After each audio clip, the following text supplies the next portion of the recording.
Dear students, welcome to our class on the science of snow. By definition, snow is solid precipitation which occurs in a variety of minute ice crystals at temperatures around 0 degrees centigrade.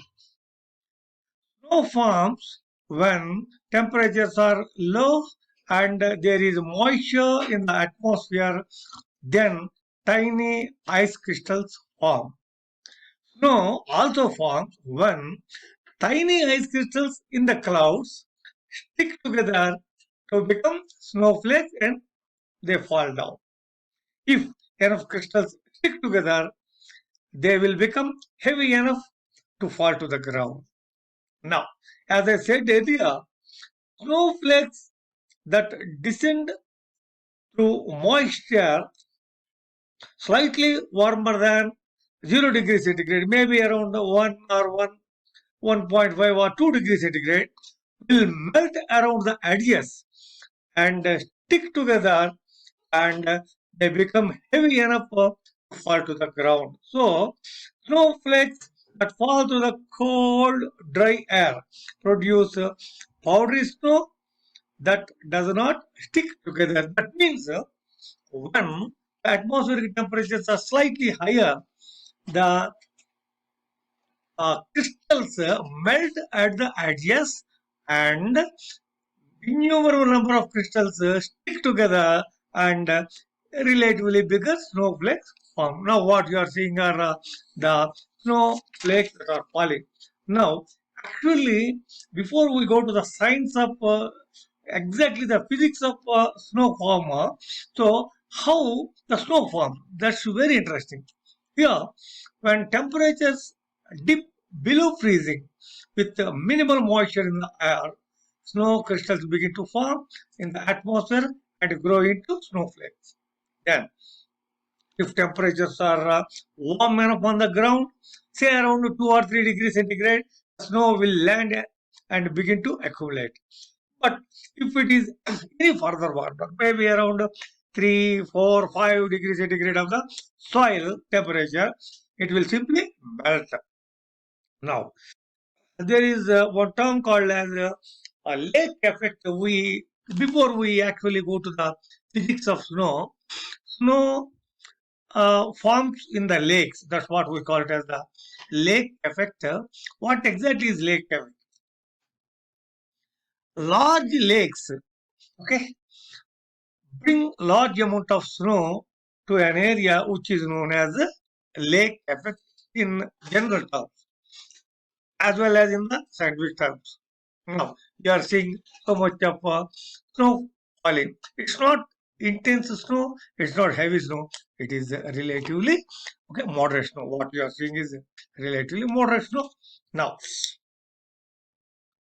when cold, dry air passes over a warm body of water of a lake, and cold, dry air passes over a warm body of a water lake, okay, it cools the air on the surface, picking up moisture and becomes clouds. So when these clouds become large enough and move over the land, they produce snow, blanketing the area around the lake. So similar to convectional rain, we discussed what is convectional rain. Similar, when intense heat is there in a large area of water body, maybe a lake. Okay, there the water gets evaporated and then it goes into the atmosphere on its uplift, because of the pressure is less, clouds are formed and very, very, very localized rain for 15 to 20 minutes to occur. That's what we call it as a local thunderstorm. Here, you see here, now here I would like to explain the science behind snow. Now, you are seeing now the snow is falling in a relatively larger area you are finding now. Here, snow forms when tiny ice crystals in clouds stick together to become snowflakes. If enough, if enough crystals stick together, they will become heavy enough to fall to the ground. snowflakes that descend through the moisture, slightly warmer than 0 degrees centigrade, will melt around the edges and stick together to produce big flakes, as I said a few minutes back. Now, some questions I would like to answer. Most common questions. The first question commonly asked is, now you are saying snowflakes white. White. Now, so why when water and ice are clear, when water and ice are clear, then why does the snowflake look white? This is an interesting thing. Snowflakes have so many light reflecting surfaces, light VIVZY light reflecting surfaces. Therefore, these surfaces scatter light into all of its colors. So, when all colors are combined, that is why the snow appear white. The signs you have to understand. Your relatively bigger flakes you are now able to see. Snowflakes are a particular form of water ice. Again, I repeat, snowflakes are a particular form of water ice. Snowflakes are also, yes, snowflakes form in clouds which consist of water vapor like rain. See, just if you try to recapitulate, there are different forms of precipitation. The liquid form, rain, drizzle, shower. The solid form, now snow and hail.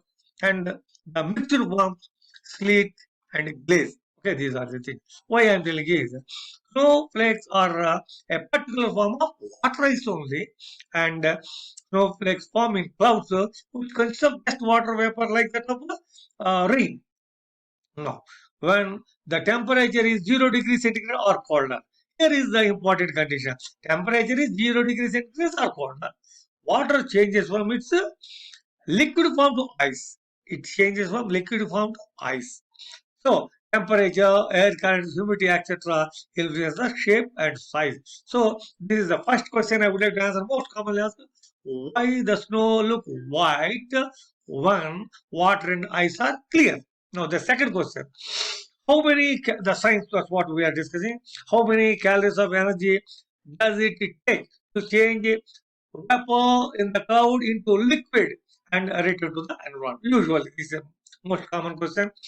In the process of evaporation, approximately 540 calories of energy are required to convert 1 gram of water to water vapor. That means, just you take 1 gram of water into your right hand, then you see uh, if we take 540 calories of energy, immediately it gets evaporated. Now, when these 540 calories are released, okay, when it is released, okay, the heat energy absorbed by the water vapor molecules and will be available to be released as heat when the water vapor is returned to the liquid or a solid state. Now, here another important thing is, as I said, I repeat once again, around 540 calories of energy is required to convert 1 gram of water into 1 gram of water vapor. This is called, this bit will come in your exam. Please remember latent heat of vaporization. Latent heat of vaporization. This is what?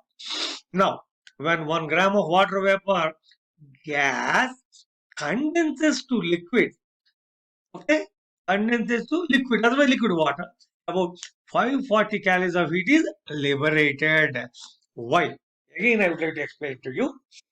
Just take 1 gram of water into your right hand palm, allow it to take 540 calories. It ascends on its uplift, and when it is uplift, the now we are finding snowflakes falling now. So when it is uplifting, pressure is less. The 540 calories that it took releases. Then what is formed? The 1 gram of water on your palm is now formed in the atmosphere. That's what we call it as a cloud. Cloud is defined as minute droplets of water suspended in the air at higher altitude. Now, see, now on the other hand, let us see another situation of science. You would have to remove 80 calories. You would have to remove 80 calories from 1 gram of pure water at freezing point, that is 0 degrees centigrade, to convert it into 1 gram of ice.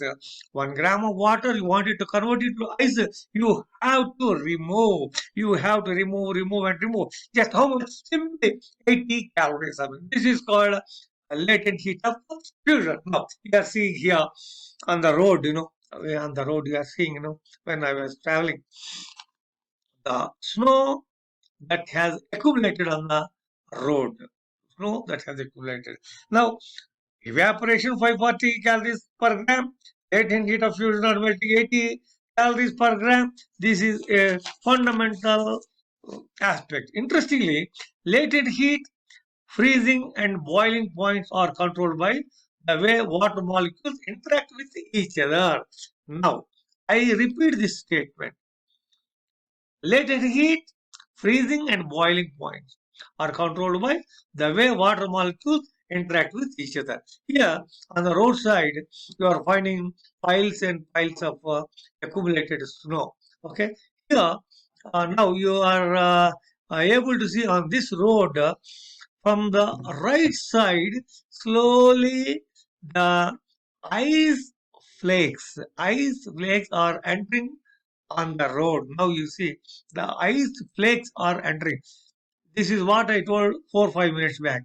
Cold. Now you see more and more ice flakes are entering on the road, just like sand, just like dust. Know, if you are when you are facing this road, from the right side, snowflakes.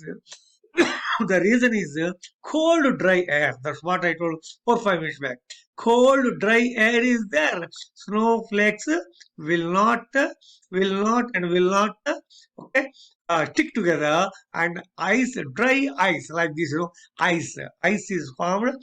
These ice crystals, on these ice crystals, the road is almost very clear, of course, and then now you are seeing so many ice crystals crossing from right side to left side because the predominant wind direction you are seeing it.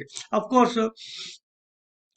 coming back to the science of these snow crystals formation, last 1.5 hour, almost 2 minutes, I would like to share with you that because molecules acquire more energy as warm. Okay, molecules acquire more energy as a warm. The association of water molecules as clusters begin to break up as heat is added. This is the general physics. When water molecules are added with some energy, they try to, okay, break up as a heat is added. In other words, the energy is absorbed by the fluid and molecules begin to dissociate from one another. Last important point I would like to share with you here is that considerable energy is required to break up the water molecule clusters. Thus, there is a relatively little temperature change of the fluid over a given amount of heating. This is what we call as the heat capacity. Even at the boiling point, it takes far more energy to liberate water molecules as vapor. On the other hand, when energy is removed from the water during the cooling, the molecules of water begin to coalesce and into clusters. Now you are seeing those clusters, those clusters of the ice crystals.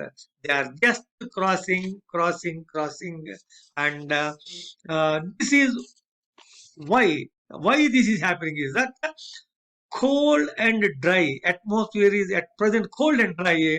That's why this much of coalescence had happened, and the ice crystals are passing. Thanking you for your very patient hearing.